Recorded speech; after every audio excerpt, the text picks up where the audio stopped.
everybody. Thank you, and welcome to the Kimberly Cloud Show. I'm your host, Kimberly Cloud. I have a very special guest here for the show today. Can you go ahead and announce to the world who you are and where you're calling from?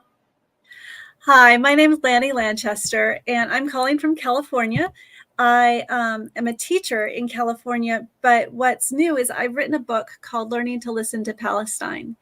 And this is a book that is a personal quest. It's Learning to Listen to Palestine, a personal quest, because this is my personal quest.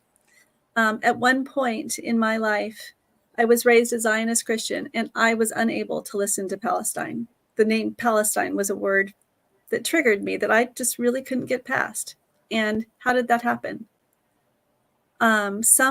Somehow in my life, I was conditioned to see to turn away when I saw the word Palestine. And how did you come out of that? What happened? How did you grow? Thank you for that question. Yes, well, for one thing, I'll tell you how bad it was. Is I had a friend when we worked at the same university in Texas, and I respected him in every way. But he had written a book about Palestine that said Palestine on the front. And I was a voracious reader. I read everything. And it was so exciting to meet an author. But yet, I would not read his book because I couldn't get past that word Palestine. But what happened? Stigma. Before you continue, what was the stigma with Palestine that you were raised to think about? That's a good, yes. I was raised a Zionist, and Zionism stands on certain principles that about Israel. And we were taught that Israel is a modern miracle, that they were surrounded by nations and almost didn't come to birth. But God swooped in and he rescued this young nation. And so it's almost mythological how exciting Zionism was to me, and Israel was to me. But I had been conditioned not to look at Palestine because Palestinians were living in the land before Israel was born, and they had to be forced out in order for Israel to exist. And there were a lot of stories that I was told as a Christian. I was told that Palestine was a land without a people, and the Jews were a people without a land. And that's kind of the basis, but it wasn't true. It wasn't true at all. In fact, 750,000 Palestinians were forced out of the land. So how did this happen? And how can it be that a Christian like me was so accepting of that? Because I am of the people of Jesus. I believe that we are supposed to love our neighbor as ourselves. I believe that we are even supposed to love our enemy. So how did I accept this? And blessed are the peacemakers, for they will be called the children of God. So how was it that I accepted this? There was something wrong, and it took me a while to see this. And so what I've come to find out is that the Palestinian people have been dehumanized. Otherwise, I would not accept this at all. There's no way that I could have accepted this. What religion was the people that kicked out 750,000 Palestinians? What religion were they? Well, they're primarily Jews. And this was after World War II, when there were a lot of displaced Jews from Europe. And so what happened in 1937, the British, who had the British mandate over Palestine at the time, and they were ruling Palestine from World War I to World War II. And they promised in 1937 a homeland to the Jews in Palestine. But they also, in the same year, promised a homeland to the Arabs, to the Palestinians in the same area. So they promised the same land to both people without any rules.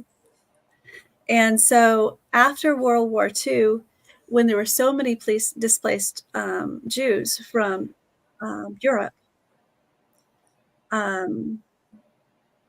This is something that came from the United Nations. This was the UN mandate to divide up the land of Palestine and give part of the land to Palestinians. I mean, to the Jews, the Palestinian land to the Jews. But this had to force people off of their own land. They had agriculture, they had olive trees and citrus, and they had been living there for thousands of years. And suddenly, these homes that they could trace their lineage back for hundreds and even thousands of years, they were being forced off the land. So and it was kind of like political, you would think. Yes, there was a lot of politics involved in it. And this is what is kind of a misconception about Zionism. A lot of Christians, we believe, that see Zionism as almost a religious thing, but it really is a political thing. So what is important in order to hear about what's happening in Israel and Palestine is to be able to humanize the Palestinian people. And one thing that people don't realize is we always think of Palestinians as repressing women and these stereotypes of terrorism. And what I found as I traveled through Israel and Palestine, what I did is I rented a little cart and I drove around all over, and everywhere I stopped, I just met people. And it came from kind of a crisis. The reason I went to Israel was really surprising. I went there because I wanted to go to Hawaii to sit on a beach and cry. I had had my heart broken. And I didn't want to be around family because they were all going to tell me how to fix this. Some problems in my family. And Christmas was coming up. And I just needed to cry. And so I had a Palestinian friend at this point. He and I had become friends over social media for about a year. And I told him that I was going to go to Hawaii, sit on a beach and cry. He said, "Why would you do that? Why would you go to Hawaii to be miserable?" And I'm like, he goes, "You come to Israel. You come to Israel and you walk in the steps of Jesus. And if you need a beach to cry on, we've got a beach."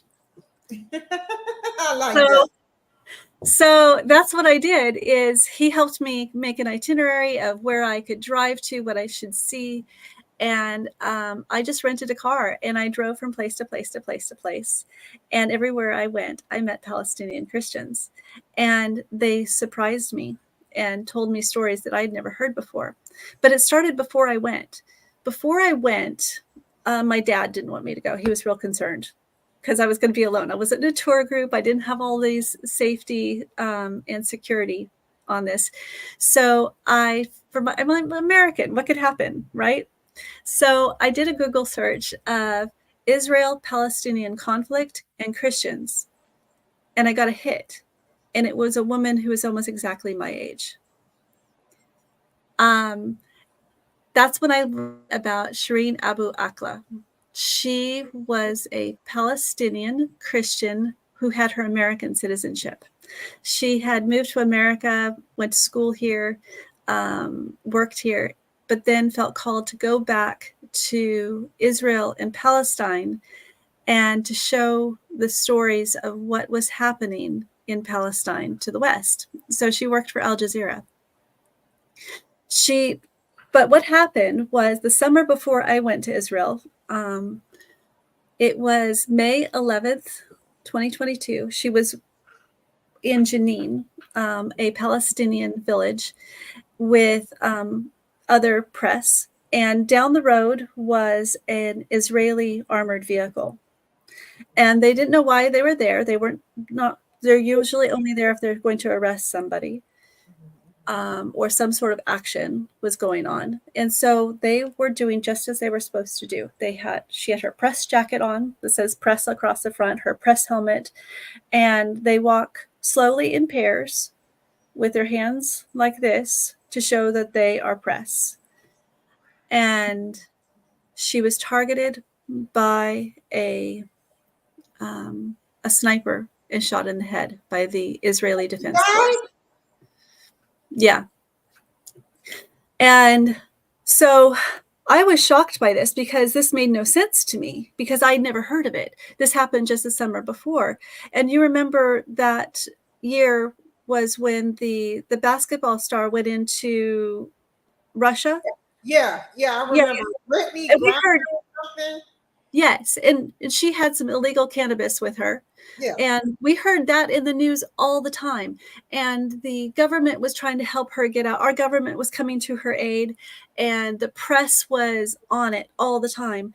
And I didn't understand why I had never heard about Shireen, because here, this woman, she was an American, and she was targeted unjustly and shot in the head. I don't mean to cut you off, but what I have to say about Brittany Griner, if that's her name, I believe that is her name. Yeah, that's her. She was briefed very thoroughly before she went to Russia with that illegal cannabis. And I feel like, you know, they rushed to her aid. She got a second chance, but they rushed to her aid a little too much when, like you said, there's people trying to put good information to give good information to America about what's going on where they used to live, and now she's dead. She has no voice. She has no voice. Exactly. And so our government should have rushed to her aid and said and tried to bring justice to Shireen, but they did nothing. In fact, it was suppressed by the Biden administration. I didn't understand this at the time. I was so confused. And so then I looked at the press, and why didn't the press cover this? She was one of their own, and they did nothing about this. So this confused me. I didn't understand the press. So there's something wrong with the press. There's something wrong with our government. And the IDF, I always saw Israel as having this Israeli Defense Force, this force that was supposed to keep people safe. It's bringing all of these Jews in from who had no safe place to go and giving them this safe place and making this safe haven. But yet here we have an innocent woman who is only trying to do good, who is shot in the head. And the IDF, they denied it for a while, but then they admitted to it because there were 8 tight shots. It was a sniper, and it was an Israeli bullet. And so it was definitely them, and they admitted to it, but they would never turn over the soldier who did it. There was no justice.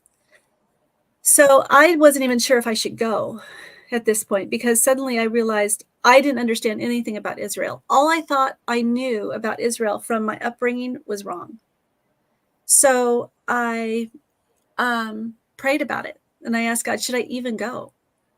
And, you know, I heard him clearly tell me I should go. And I asked him, why? And he said, to listen. So every time I met a Palestinian and they'd ask me, why are you here traveling by yourself? I'd say, to listen. And they'd lock eyes with me and they go, oh. And they would sit me down and they would serve me tea or coffee, and they start telling me stories because they had all of these stories that needed to be told. And nobody was listening. So this is why it's called learning to listen. The first thing that happened is these people are humanized to me. They some people, most people are not wearing the hijabs. They're families just like me and you, and they love their families. I met a lot of Christians and I learned about things like church burnings in Israel. And these churches are being burnt not by Muslims. That's what we would think. That would be the Palestinians. They're being burnt by the Israelis, Israeli settlers. And so that shocked me. So I did meet my friend who invited me to Israel in Nazareth, and he took me to the Church of the Beatitudes, where Jesus taught the Sermon on the Mount. And so it's a really cool drive. We drive up this winding path, this winding road up, and as you look off this way, you see the Galilee, Sea of Galilee. And over this way, it's the Jordan Valley. Can you imagine? And off this way, it's the Golan Heights. And so my friend is pointing all of this out to me, and I'm just getting excited, because I've been raised Christian and I've read about this all of my life. I've read about these things in the news, but I've seen it. I've seen it all at once. And I said something very ignorant. What? What'd you say? I said, there must have been something righteous about 1948, the year Israel was born. And he pulled over the car. He stopped the car, pulled over the car, and said, righteous? Righteous? There were 530 villages destroyed. 750,000 people lost their homes. There were murders and rapes. And now the Israelis cover these destroyed villages with trees to cover the evidence. And I'd never heard any of this before. He called it the Nakba. And Nakba in Arabic means the catastrophe. And this is a term I never heard before, but to the Muslims, this is, or to not the Muslims, to the Palestinians, because some of them are Christian. My friend is Christian. This means the catastrophe. It's almost like their Holocaust. And what I heard from him, I knew I was there to listen. So I asked him, I've never heard this before. Tell me about this. And he was angry. He couldn't talk. And so what I heard is we'd been friends for a year, and I had no idea about this trauma his family had gone through. Mm-hmm. I'm a Christian, and we share this faith, and I had no idea of what Christians had gone through, that there were Christian villages that had been destroyed then too, and people were forced out. And I felt how alone it must feel to have this friendship and be in Palestine and be a Palestinian, and the whole world is ignoring what happened. Why so the next year, they're ignoring. Why do you think that they're ignoring? I think there's been a lot of conditioning. I think there's been a lot of propaganda that has taught us otherwise. For instance, I have this term in my head, a land without a people and a people without a land. That is something that was in my head that isn't true at all. I was always told that there was this great battle in May 14th, 1948, for Israel to become a nation. And 7 nations came against them, and they were unequally matched. Well, it's not really true, because the ethnic cleansing of this land started in 1947, not 1948. And what the Israelis would do is they would come around a village and like this, surround a village with one open side, so it's like kind of like a C. And they would blow up a few houses with dynamite with people still in them. And they would scare everybody, get everybody on the street, and then they would separate the men of certain age, and they would pull out a few and they would kill them. So they're terrorized, and then drive the people out. And that's how they ethnically cleansed 530 villages. And this started not in 1948, but 1947. So by the time the 7 nations in May 14th, 1948 came to the aid of the Palestinians, most of this had been done. And the way I learned about this, it took me a year to learn about this, but the way I learned about this was when I found Elon Poppy's book. And Elon Poppy, he's actually a Jewish Israeli and a historian. And he discovered this by reading historical documents that had been unsealed in the early 80s. And these were like Ben Gurion and the first prime minister of Israel and other leaders in Israel. Anyway, so he pieced original documents together and tells the story, village by village, how these villages were destroyed. And so this isn't a righteous act that I was raised to believe it was. This is why it was my ignorance. And instead, there's so many other stories that have been told about that time to make it seem like this joyous, miraculous, wonderful thing, where it wasn't. There was a lot of trauma, a lot of dramatic, horrible things that happened. And if we don't learn to listen to the Palestinians, these stories get buried, and the pain of this people is buried. And that is not loving my neighbor. Can I ask you a question? Yeah. Gaza, and what's going on now. What is your thoughts on that? And then I have a couple of more questions for you. Yeah, Gaza breaks my heart, and it didn't surprise me. When I'll tell you the day that so October 7th was when this happened. It started. What's going on currently?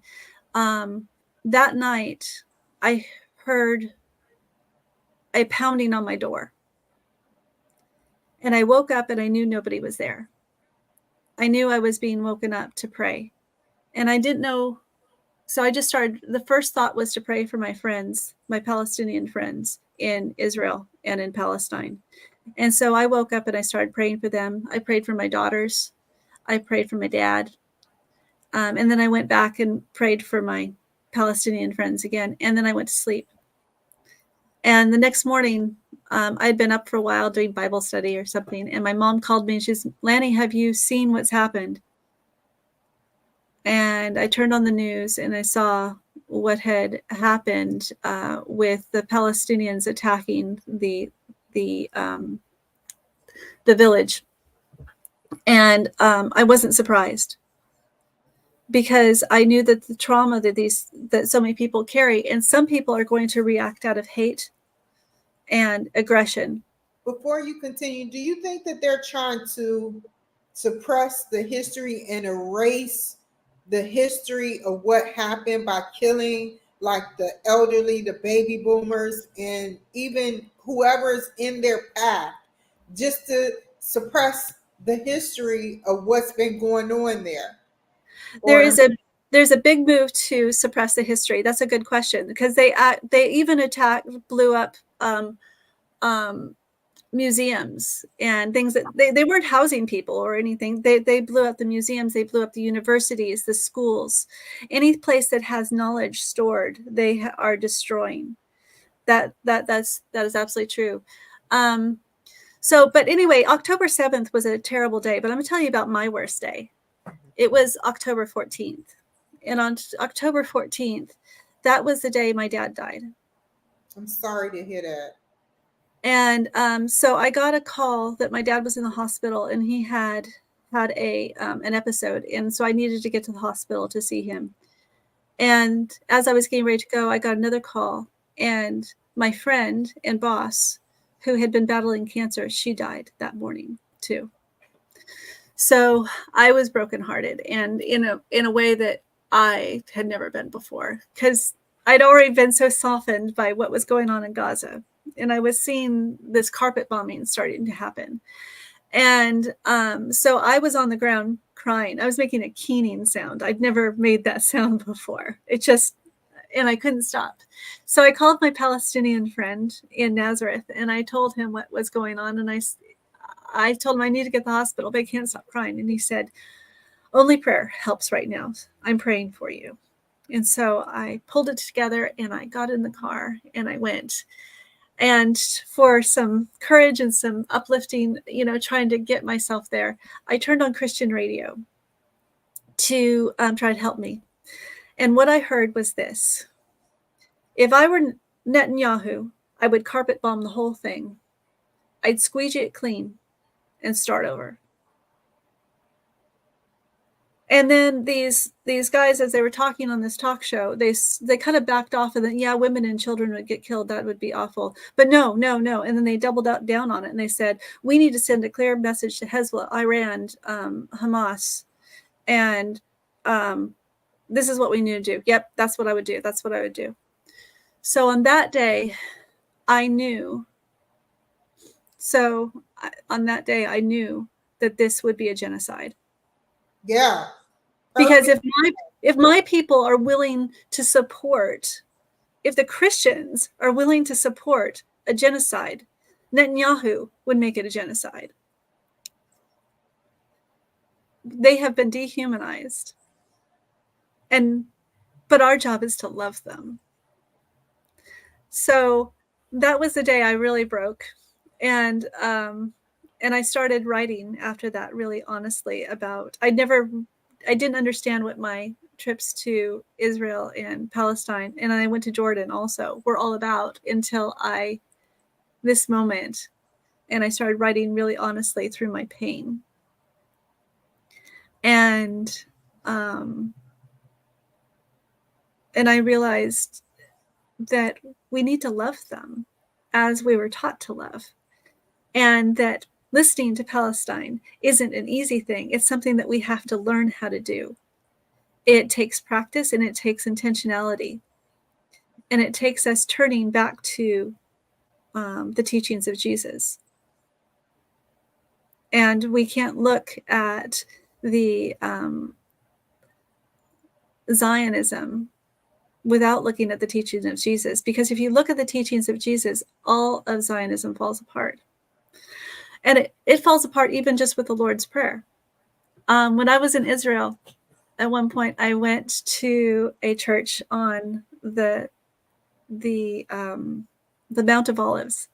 So I walked up this mountain to several churches, and one church in particular called Pater Noster, and it means Our Father. And this is where Jesus taught his disciples how to pray. And so it's quite a hike. And so I'd hiked up this mountain, and I was sitting there on a bench resting after going through this church. And in this church, there are 172 plaques that all have the Lord's Prayer in a different language. Oh my God, that is so cool. It is so cool. Yes, exactly. And so as I'm sitting here writing it out in English, I'm realizing this is the antithesis of the Tower of Babel, where the whole world was divided by humans wanting to make a name for themselves. Here we have this prayer that's uniting us all with one Father. So it's Our Father who art in heaven, hallowed be thy name, instead of our name. Thy kingdom come, thy will be done on earth as it is in heaven. So we're taught to pray God's kingdom would come on earth as it is in heaven. So as in heaven, we're not divided by race, religion. We're not divided by ethnic groups or the way we eat or the way we dress. We're one people with one Father. And then I think that with Babel, I think that's an intention of a challenge to bring us all back together as one. What do you think? I absolutely.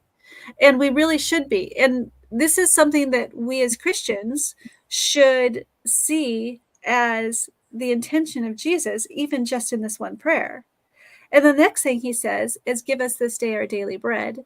So we have one provider, and that's God. So we shouldn't be fighting over resources. Instead, we should be trusting God with our resources and being able to be free with these things because they all came from God. Then is the heart of it. Forgive us our sins as we forgive those who've sinned against us. And that is the heart of peace. Yeah. That's the peace movement in it all. And there's a book, it's by Desmond Tutu, that after my dad died, I was really broken. And my sister gave me this book called The Book of Forgiving by Desmond Tutu. And it goes through these steps of forgiving. And it starts with listening to other people's stories and to tell your story and to be listened to. So I realized at this point as I was writing that all of these stories I was listening to, I was bringing healing to people just by listening to their stories. And if we want to bring peace, if we want to be peacemakers, we need to be willing to listen to the Palestinian stories and to their trauma. And if we don't, what we end up having is acts of aggression where that we do fear. But we don't need to fear these things. Instead, we should be living lives of of helping people to heal. And this also heals our own souls.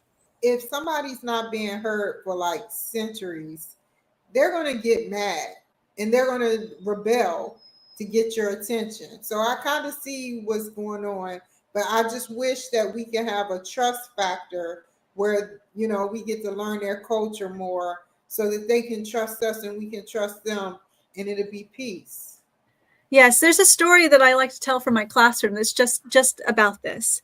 When I taught in Texas, I used to have a lot of African American students who didn't trust me because I look like this. You know, something about me made them not trust me. And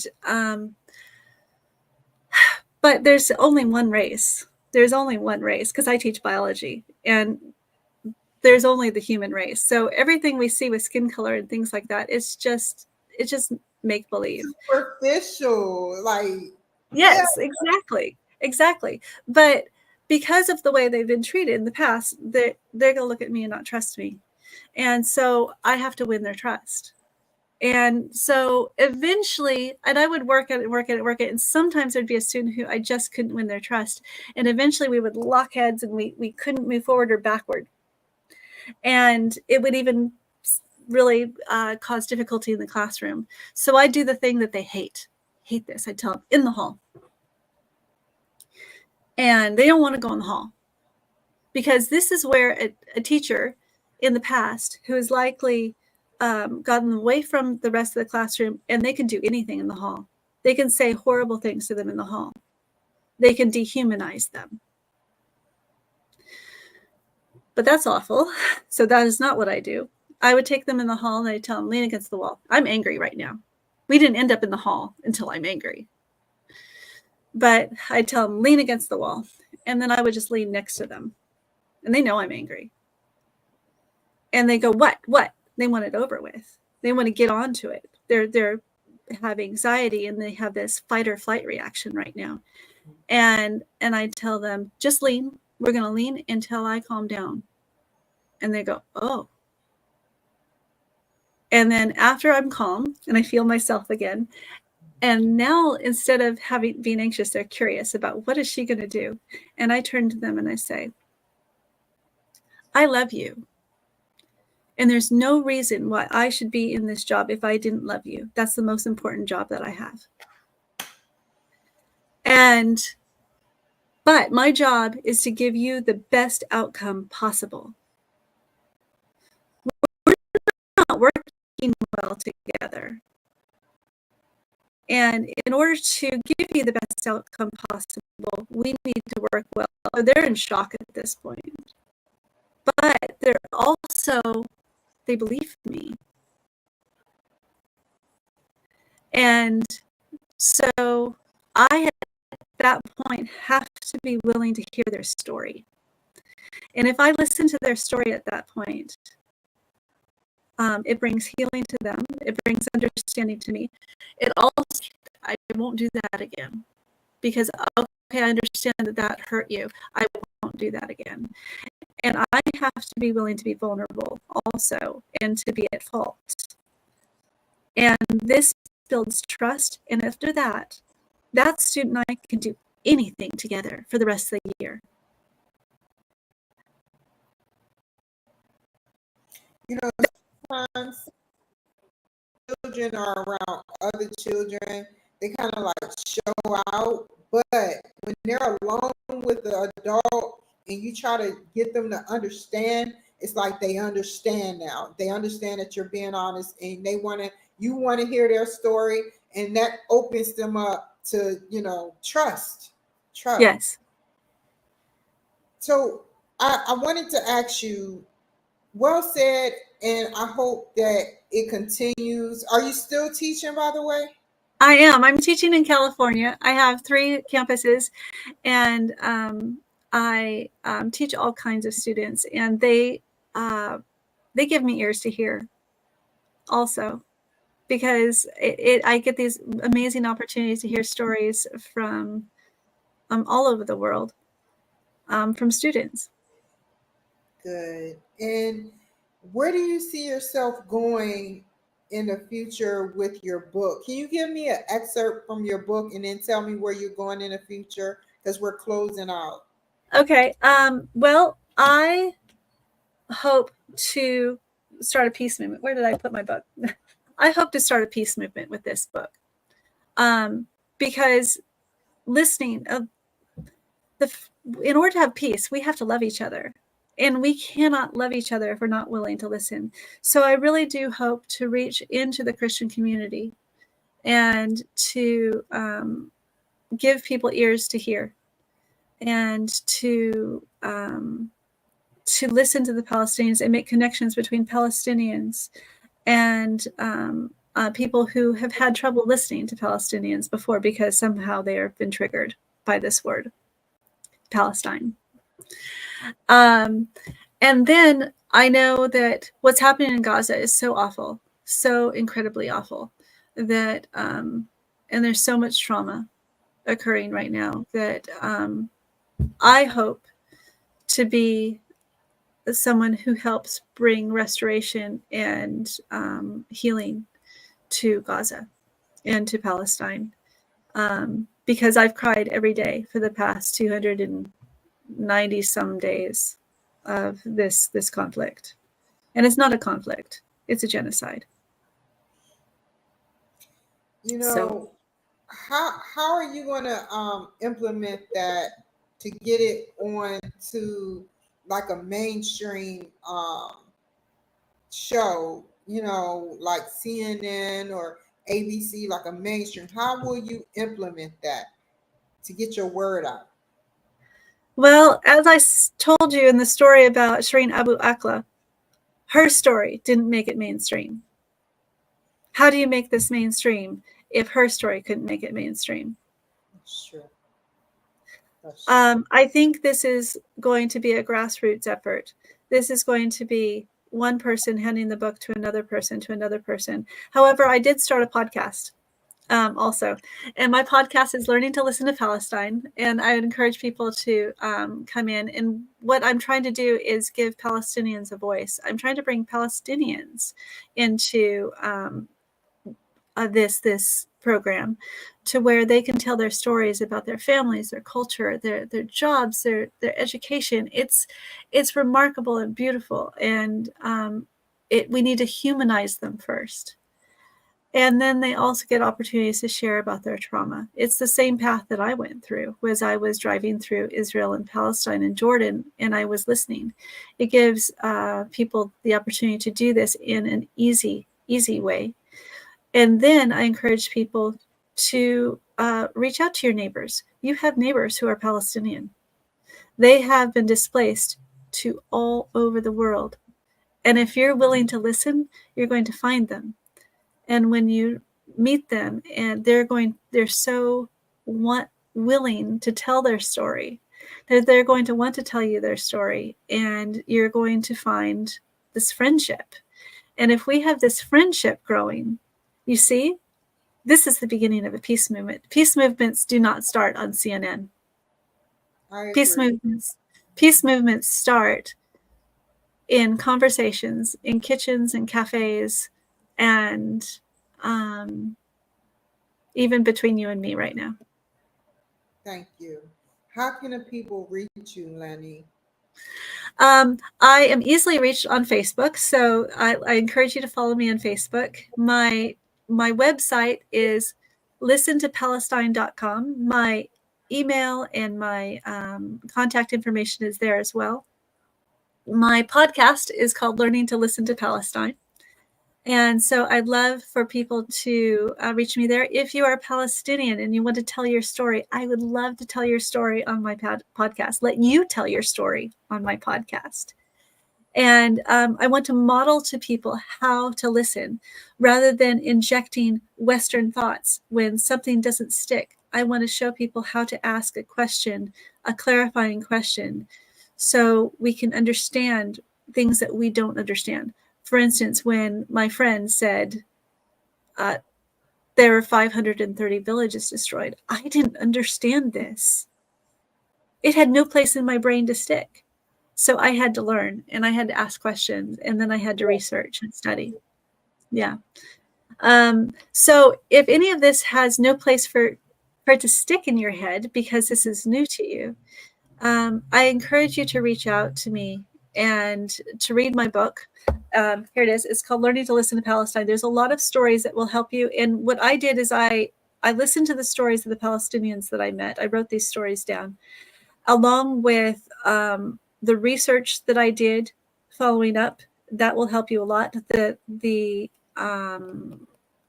links to the research is in here in the back. There's a lot of research in here, and it gives you more questions, more ways of finding more information. It gives you several books to read. This one, I think, is a book that all Americans should read. This is not just about Palestine, but this is about South Africa.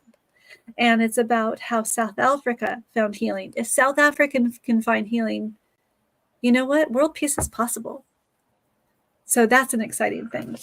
And then this one is The Ethnic Cleansing of Palestine by Ilan Pappy. Again, he was a Jewish Israeli historian. This is an incredible book, a very difficult book to read in some ways. It's also available on tape if you, and that's one of the right ways I've read it.